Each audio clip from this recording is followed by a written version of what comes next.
जय माता दी। बड़ों को मेरा चरण स्पर्श और छोटों को मेरा प्यार। मैं एस्ट्रोलॉजर प्रियंका भारद्वाज स्वागत करती हूँ आप सभी का अपने इस यूट्यूब चैनल पर और आशा करती हूँ कि आप सभी लोग स्वस्थ होंगे और मस्त होंगे। रामचरितमानस की चौपाई के बारे में आज आप सबसे बात करने आए हूँ, या फिर कहूँ कुछ खास बताने आए हूँ, जिसको पढ़ने से आपके कष्ट आपसे दूर भाग जाएंगे। रामचरितमानस भगवान श्री राम पर आधारित है। एक प्रसिद्ध हिंदू ग्रंथ है ये ग्रंथ तुलसीदास द्वारा लिखा गया है। रामचरितमानस में कुल 4608 चौपाई मानी जाती हैं। रामचरितमानस की चौपाई बहुत प्रभावशाली और शक्तिशाली है। इनके नियमित पाठ करने से जीवन की कई परेशानियां हल हो जाती हैं। तो आइए बताती हूँ, या फिर कहूँ कि जानते हैं साथ में कि रामचरितमानस की किन चौपाइयों का नियमित पाठ करना लाभकारी रहता है। हम सभी के लिए कौन सी ऐसी खास चौपाइयाँ हैं जिनको करने से हम लाभ उठा सकते हैं। तो सबसे पहली चौपाई, कवन सो काज कठिन जग माही, जो नहीं होई तुम पाही। इस चौपाई को अगर आप पढ़ते हैं तो आप अपने मनोकामना की पूर्ति कर लेते हैं। मनोकामना की पूर्ति से ये मतलब बिल्कुल भी नहीं है कि आप किसी और को दुख पहुंचाएं, ऐसा नहीं होगा। तो ये सोचकर तो ये चौपाई बिल्कुल भी मत पढ़िएगा। मनोकामना की पूर्ति यानी कि आपका कोई कार्य जो बहुत समय से नहीं हो रहा था, आप उसको पूर्ण करना चाहते हैं, जिसमें किसी का नुकसान ना हो, किसी को आप आघात नहीं पहुंचा रहे हैं, किसी का दिल नहीं दुखा रहे हैं, सिर्फ आपका फ़ायदा। तो उस चौपाई के लिए, उस कार्य के लिए आप ये चौपाई पढ़ सकते हैं। इस चौपाई को तरीका क्या है पढ़ने का? अगर आप नियमित तौर पर 108 बार सुबह और 108 बार शाम को अपने सामने गाय के घी का दीपक जलाकर रखें और फिर इस चौपाई का पाठ करें। इस चौपाई को करने से आप नियमित तौर पर इसके पाठ का लाभ ज़रूर देख पाएंगे। जिस दिन से शुरू कर लेंगे आप देखेंगे कि थोड़े दिनों के अंदर ही आपकी ज़िंदगी में जो भी परेशानियां चल रही हैं वो ख़त्म होने लगेंगी, आपको सही रास्ता मिलने लगेगा। इसके बाद जो दूसरी ख़ास चौपाई मैं आप सभी के लिए लेकर आई हूँ, आपके ऊपर आ रहे हर प्रकार के संकट को आपसे दूर करती है। ध्यान से नोट करिएगा, मैं जो भी आपको बता रही हूँ गलती नहीं होनी चाहिए, क्योंकि गलती से भी गलती हो गई तो बहुत कुछ गलत हो सकता है। दीन दयाल बिरद संभारी, हरऊ नाथ मम संकट भारी। इस चौपाई का पाठ आप जब भी करें तो हमेशा अपने हाथ में लाल रंग का एक गुलाब का फूल लेकर बैठे, सामने घी का दीपक जलाएं। ये गुलाब का फूल आपको अपने सीधे हाथ में रखना है और 108 बार इस चौपाई का पाठ शाम के समय करें। ये बहुत ही उत्तम माना जाएगा। लेकिन इस चौपाई का पाठ आप किसी देव स्थान यानी कि मंदिर में जाकर ही करें तो बहुत ही अच्छा है।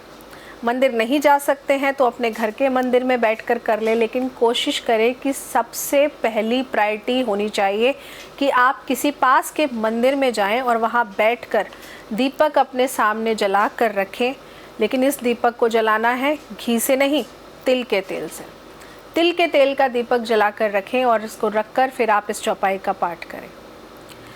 इसके बाद अगली खास चौपाई मैं उन लोगों के लिए बताऊंगी जिनका रोग कभी ठीक नहीं होता। अगर आपको अपने रोगों से मुक्ति चाहिए, आप अपने रोगों से लड़ने की शक्ति चाहते हैं, आपके अंदर ऐसी शक्ति बनने लगे कि आपके रोग, दवाइयाँ आपको नहीं लग रही, वो लगनी शुरू हो जाए, तो आपके लिए ये चौपाई बहुत ही बढ़िया है।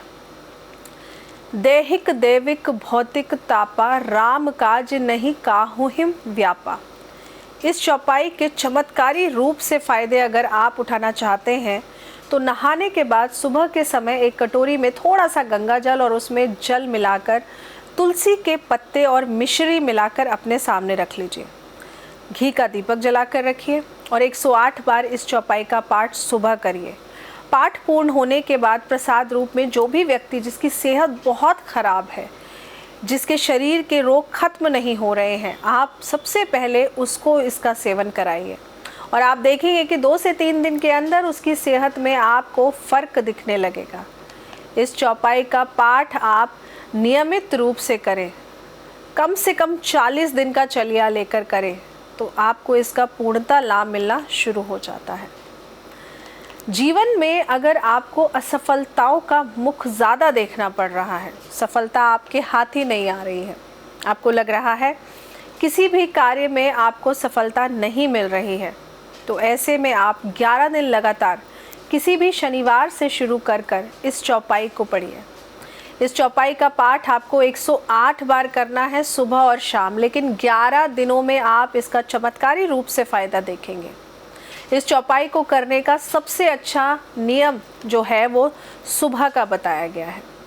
सुबह आप स्नान करिए, नहाने के बाद में लाल रंग का आसन बिछाइए, उस पर बैठ जाइए और अपने सामने 108 लाल रंग के फूल रख लीजिए और गाय के घी का दीपक जलाकर रख लीजिए। जैसे ही आप एक बार चौपाई का पाठ करेंगे, एक फूल अपने माथे से टच करके आपके घर में अगर आप कर रहे हैं तो जो भी राम जी की मूर्ति या फ़ोटो फ्रेम हो या हनुमान जी की मूर्ति या फ़ोटो फ्रेम हो, उनके सामने एक फूल लिया, चौपाई पूरी हुई, माथे से टच किया और उनके सामने रख दिया। ऐसे ही करके आपको इस चौपाई को नियमित रूप से पढ़ना है। इसको करने के ना बहुत सारे लाभ आपको दिखेंगे, बहुत सारे लाभ, लेकिन इस चौपाई को ना ध्यान से नोट कर लीजिए, क्योंकि मैं नहीं चाहती कि छोटी सी भी कोई गड़बड़ हो जिस वजह से आपको परेशानी का सामना करना पड़े।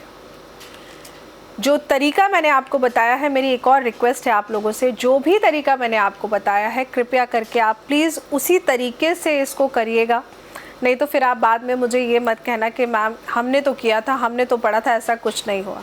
जो तरीका मैं आपको बता रही हूँ, 11 दिन लगातार 11 दिन करने से आप देखेंगे कि इसके चमत्कारी फ़ायदे कितने अच्छे हैं, मतलब बहुत ही बढ़िया। जो आपने नहीं सोचा होगा ना, उस तरह आपके सामने इसके फ़ायदे आपको नज़र आ जाएंगे। और जब आपकी ये चौपाई पूरी हो जाएगी ना, तो आप इस चौपाई पूरी होने के बाद में सारे फूलों को एक साथ इकट्ठा करके किसी भी मंदिर में हनुमान जी के सामने, नहीं तो प्रभु श्री राम जी के सामने आप इसको रख कर आ जाएंगे। लेकिन घर के मंदिर में रखा नहीं छोड़ना है इसको, इस बात का ध्यान रखिएगा। फूलों को आपने मंदिर में ज़रूर रख कर आना है, और अगर मंदिर में ही जाके आप चौपाई पढ़ना चाहें तो पढ़ सकते हैं। चौपाई नोट कर लीजिए। विश्व भरण पोषण कर जोई, ताकर नाम भरत अस होई। बहुत ही सुंदर और प्यारी चौपाई है ये। 11 दिन करके देखिए, चमत्कारी रूप से आपको फ़ायदे इसके नज़र आने लगेंगे। आप खुद कहेंगे कि हाँ, हमने कुछ किया था जिसको करने से इतने बड़े लाभ आपके सामने आए, और आप कहेंगे छोटी सी चीज़ थी, हमने पहले क्यों नहीं किया। लेकिन ये सब ना विश्वास के बिना नहीं होगा। आप अगर कुछ भी शुरू करें, विश्वास से करें, और इसको आपने सुबह और शाम दोनों समय पुष्प के साथ ही पूरा करना है। ऐसा नहीं हो कि सुबह पुष्प चढ़ा दिए और शाम को नहीं चढ़ाए। केवल 11 दिन करके देख लीजिए, 11 दिनों में फ़र्क आपको अलग से नज़र आएगा। तो ये खास कुछ चौपाई मैं आप सभी के लिए लेकर आई थी, जिनको करने से आप देखेंगे बहुत छोटी छोटी चीज़ें हैं, लेकिन करने से लाभ ना आपको बहुत बड़े बड़े मिल सकते हैं।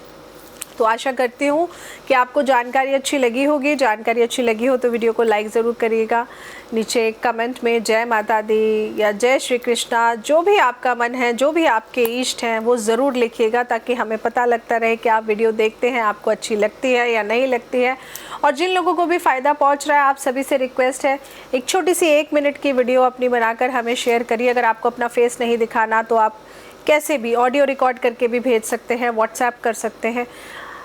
अपने नाम के साथ करिएगा, ताकि जब भी हम आपकी कुंडली देखें, हम लाइव आएँ, तो आपकी कुंडली को हम फ्री रीडिंग करके आपको बता सकें। जय माता दी।